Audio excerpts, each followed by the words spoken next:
Inside of the cylinder, Hyundai Elantra, too much oil, too much, each cylinder.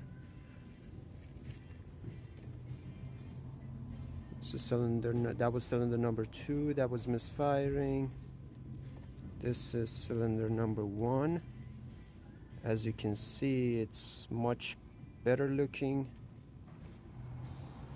Oh my god, number 2 looks like crap in there. Too much carbon deposit. Number 3, decent. And number 4